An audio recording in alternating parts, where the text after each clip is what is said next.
بسم الله الرحمن الرحيم ياسين والقرآن الحكيم إنك لمن المرسلين على صراط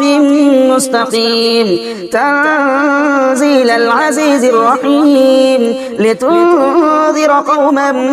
ما أنذر آباؤهم فهم غافلون لقد حق القول على أكثرهم فهم لا يؤمنون إنا جعلنا في أعناقهم أغلالا فهي إلى الأذقان فهم مقمحون وجعلنا من بين أيديهم سدا ومن خلفهم سدا فأغشيناهم فهم لا يبصرون وسواء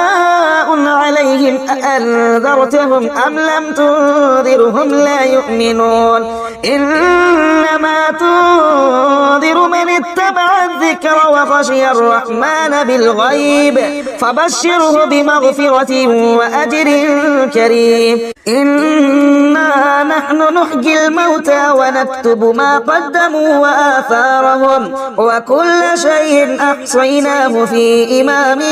مبين واضرب لهم مثلا أصحاب القرية إذ جاءها المرسلون إذا أرسلنا إليهم اثنين فكذبوهما فعززنا بثالث فقالوا إنا إليكم مرسلون قالوا ما أنتم إلا بشر مثلنا وما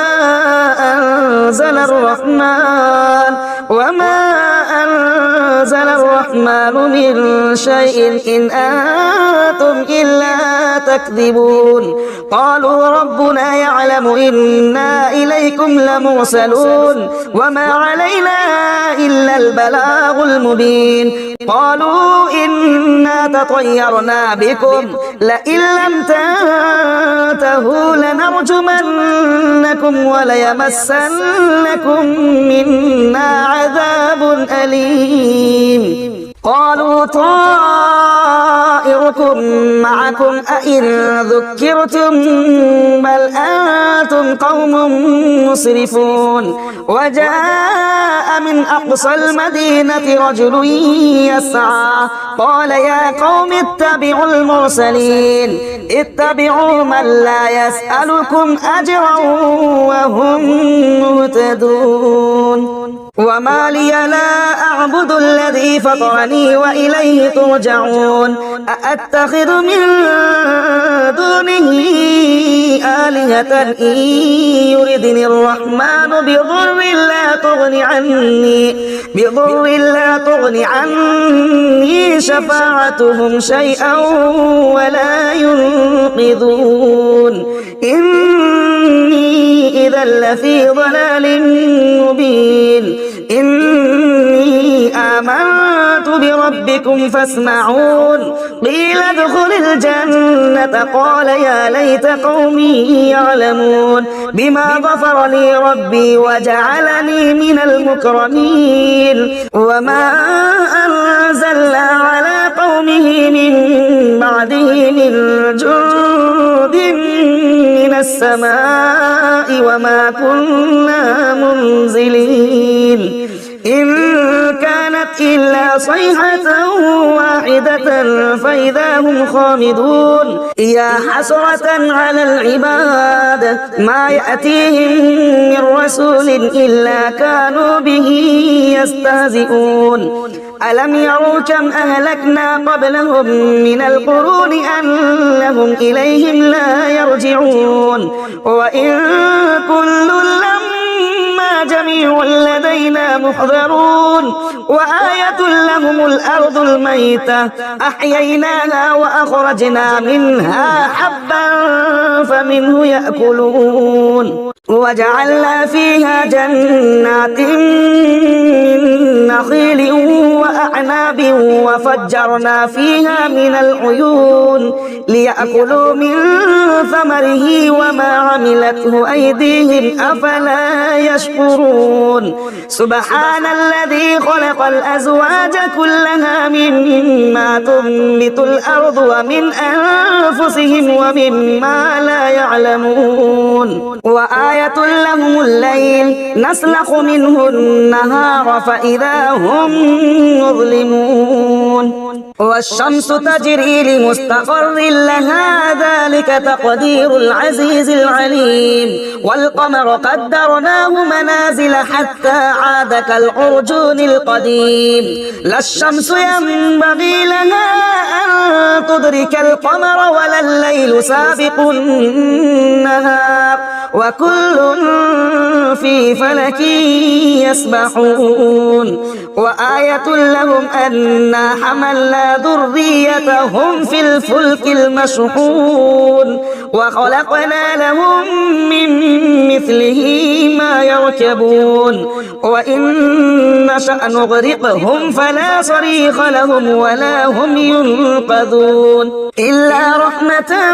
منا ومتاعا إلى حين وإذا قيل لهم اتقوا ما بين أيديكم وما خلفكم لعلكم ترحمون وما تأتيهم من آية من آيات ربهم إلا كانوا عنها معرضين وإذا قيل لهم أنفقوا مما رزقكم الله قال الذين كفروا للذين آمنوا أنطعم من لو يشاء الله أطعمه إن أنتم إلا في ضلال مبين ويقولون متى هذا الوعد إن كنتم صادقين ما ينظرون إلا صيحة واحدة تأخذهم وهم يخصمون فلا يستطيعون توصية ولا إلى أهلهم يرجعون ونفخ في الصور فإذا هم من الأجداث إلى ربهم ينسلون قالوا يا ويلنا من بعثنا من مرقدنا هذا ما وعد الرحمن وصدق المرسلون إن كانت إلا صيحة واحدة فإذا هم جميع لدينا محضرون فاليوم لا تظلم نفس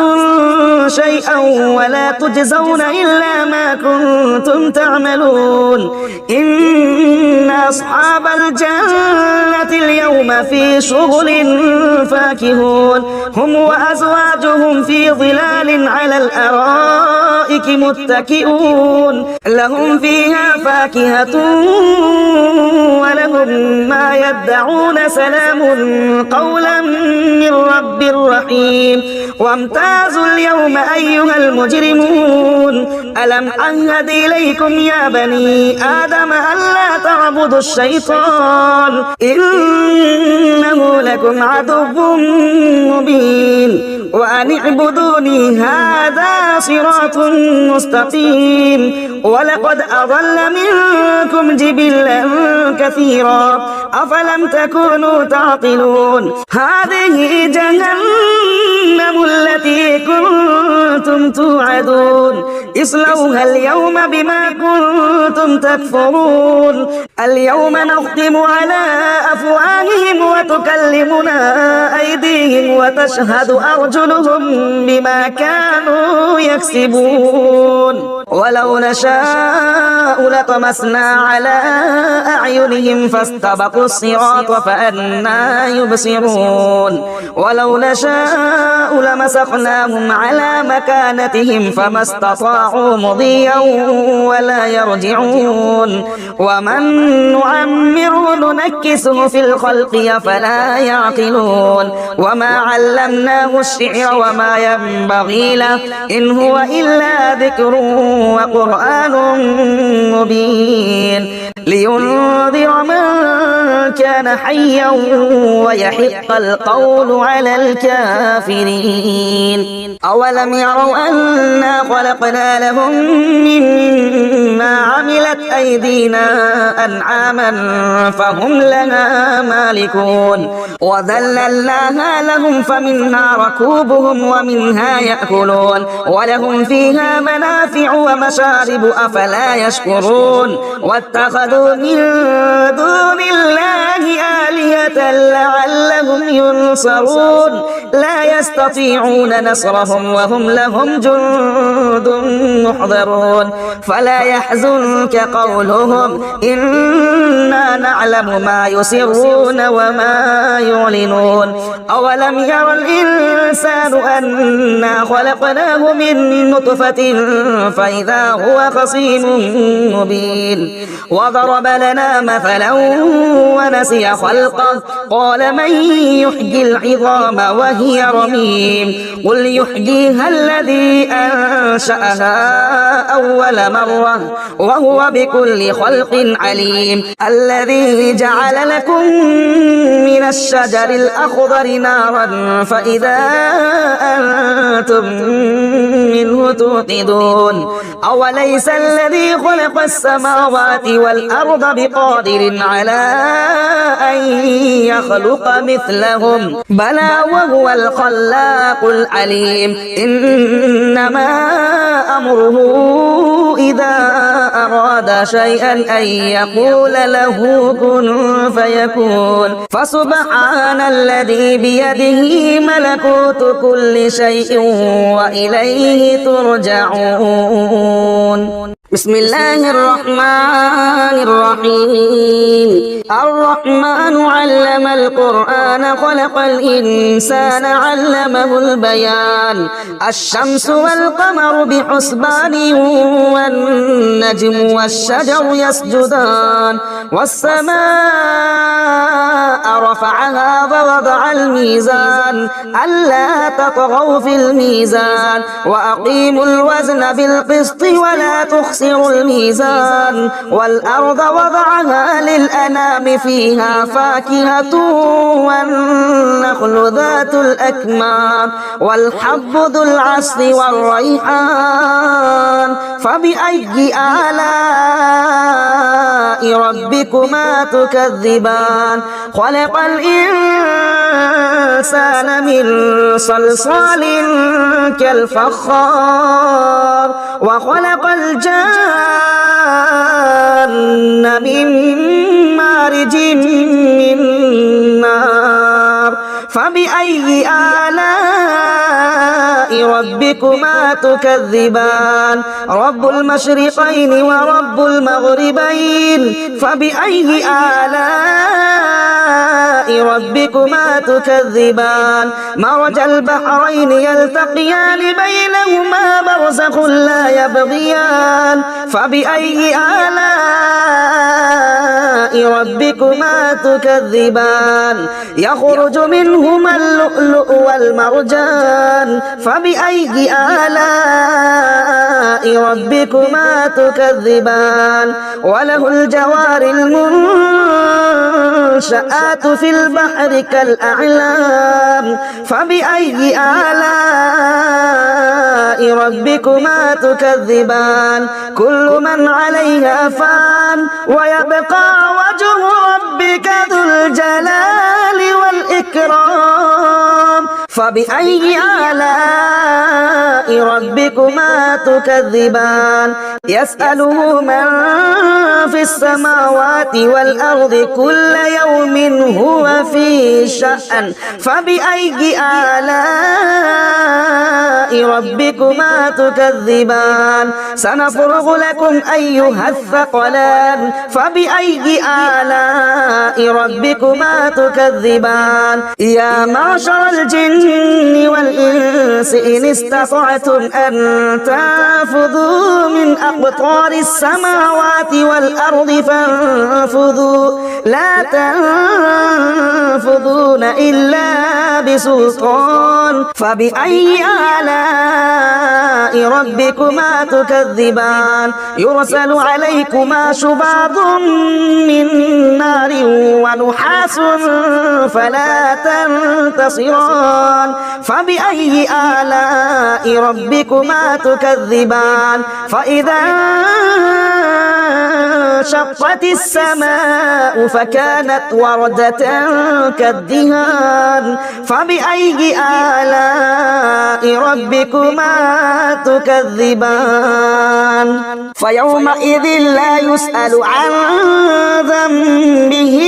إنس ولا جان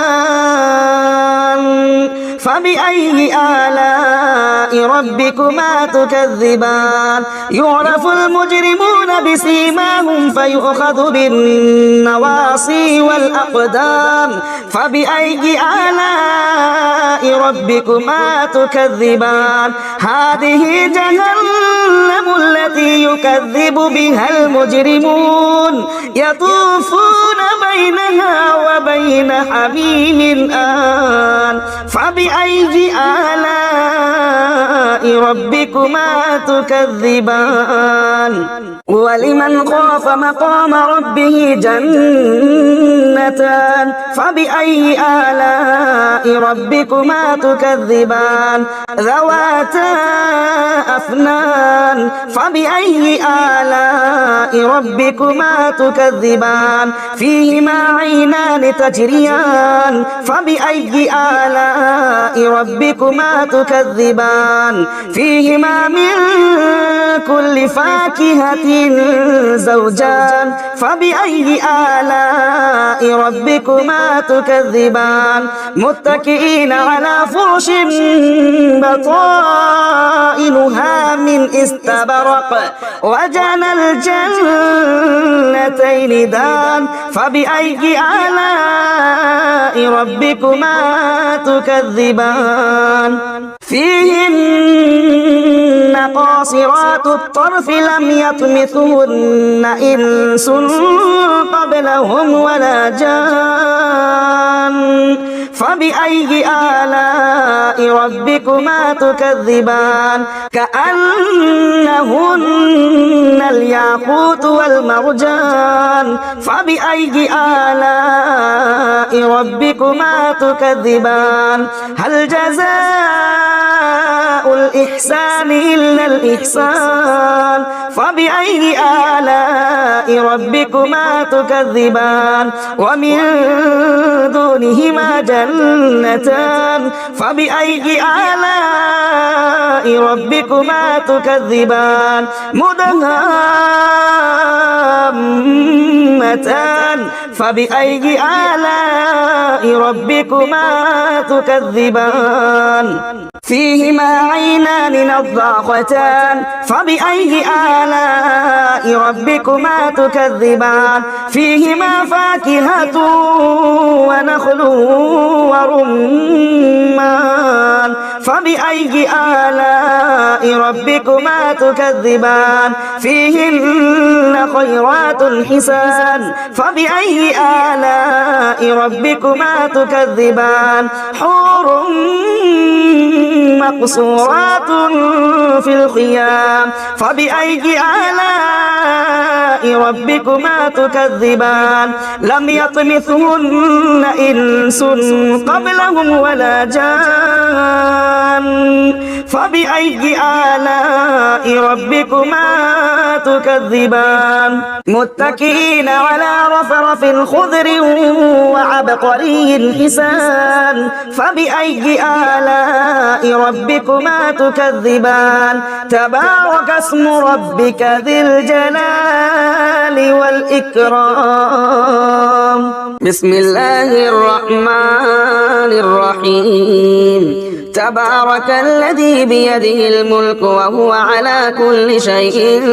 قدير الذي خلق الموت والحياة ليبلوكم أيكم أحسن عملا وهو العزيز الغفور الذي خلق 7 سماوات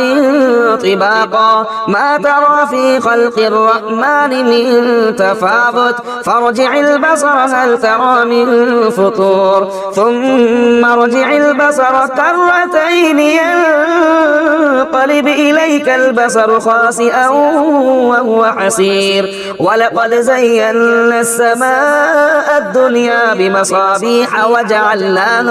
وجعلناها رجوما للشياطين وأعتدنا لهم عذاب السعير وللذين كفروا بربهم عذاب جهنم وبئس المصير إذا ألقوا فيها سمعوا لها شهيقا وهي تفور تكاد تميز من الغيظ كلما ألقي فيها فوج سألهم خزنتها ألم يأتكم نذير قالوا بلى قد جاءنا نذير فكذبنا وقلنا ما نزل الله من شيء إن أنتم إلا في ضلال كبير وقالوا لو كنا نسمع أو نعقل ما كنا في أصحاب السعير فاعترفوا بذنبهم فسحقا لأصحاب السعير إن الذين يخشون ربهم بالغيب لهم مغفرة وأجر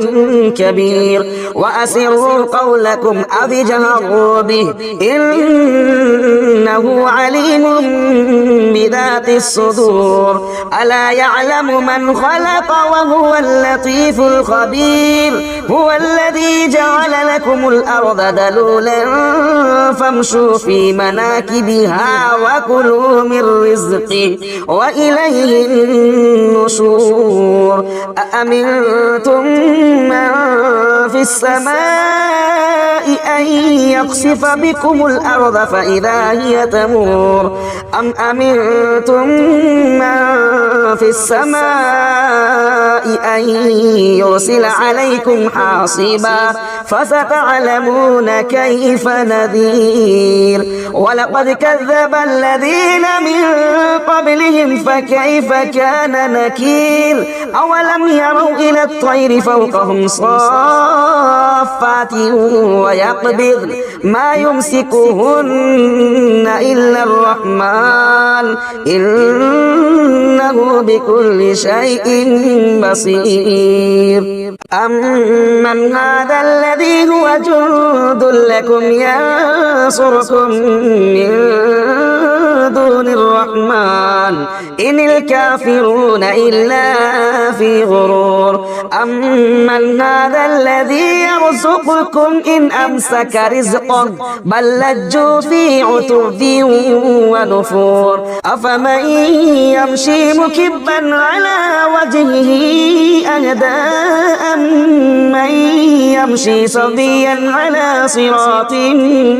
مستقيم قل هو الذي أنشأكم وجعل لكم السمع والأبصار والأفئدة قليلا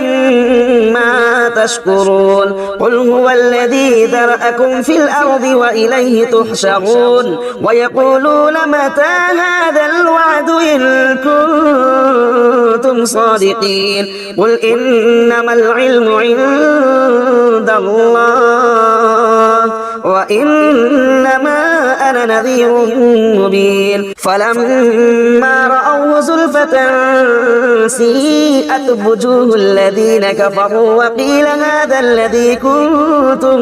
به تدعون قل أرأيتم إن أهلكني الله ومن معي أو رحمنا فمن يجير الكافرين من عذاب أليم قل هو الرحمن وآمنا به وعليه توكلنا فستعلمون من هو في ضلال مبين قل أرأيتم إن أصبح ماؤكم غورا فمن يأتيكم بماء معين بسم الله الرحمن الرحيم يا أيها المزمل قم الليل إلا قليلا نصفه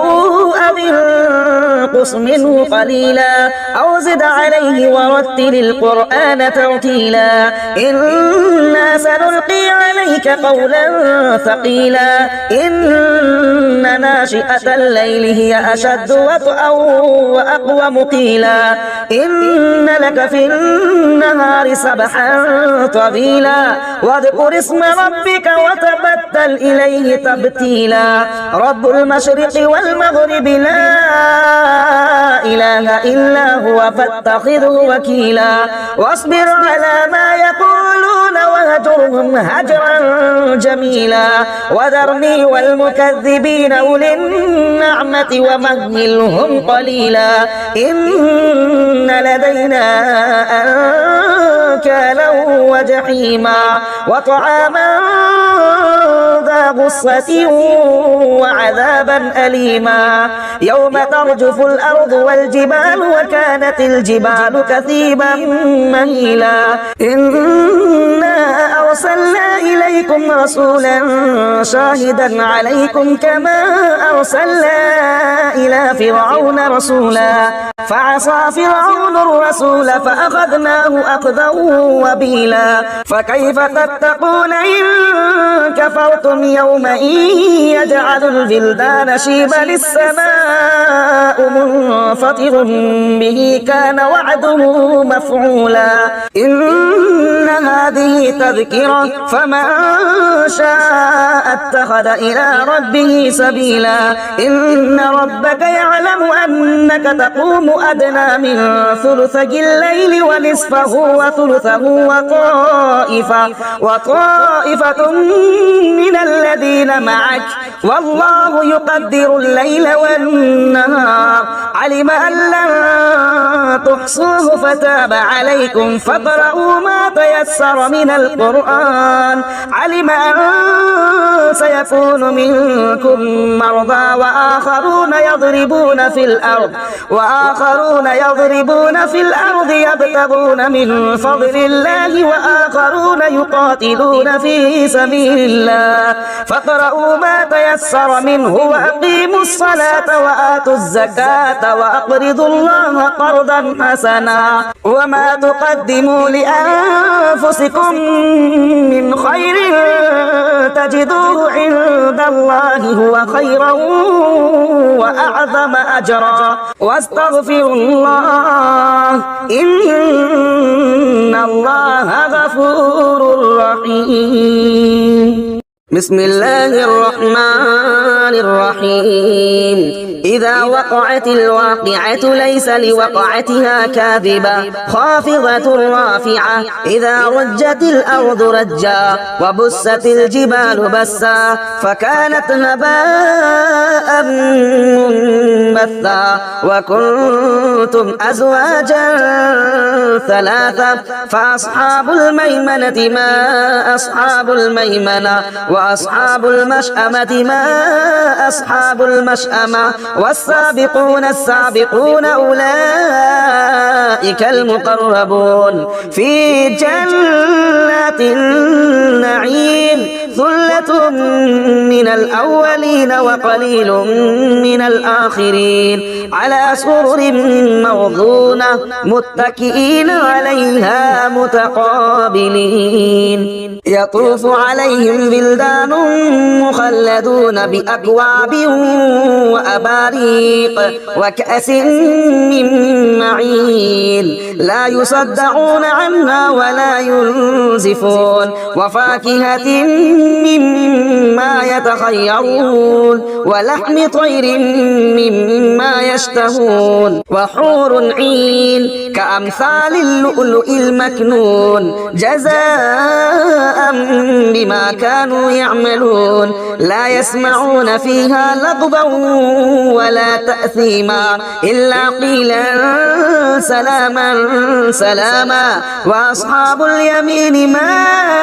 أصحاب اليمين في سدر مخضود وطلح منضود وظل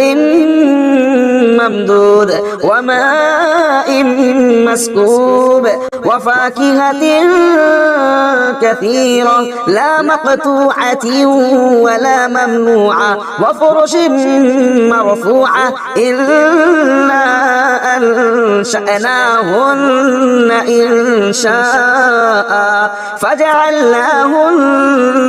أبكارا عربا أترابا لأصحاب اليمين ثلة من الأولين وثلة من الآخرين وأصحاب الشمال ما أصحاب الشمال في سموم وحميم وظل من يحموم لا بارد ولا كريم إنهم كانوا قبل ذلك مترفين وكانوا يصرون على الحنث العظيم وكانوا يقولون أئذا متنا وكنا ترابا وعظاما أئنا لمبعوثون أو آباؤنا الأولون قل إن الأولين والآخرين لمجموعون إلى ميقات يوم معلوم ثم إنكم أيها الضالون المكذبون لآكلون من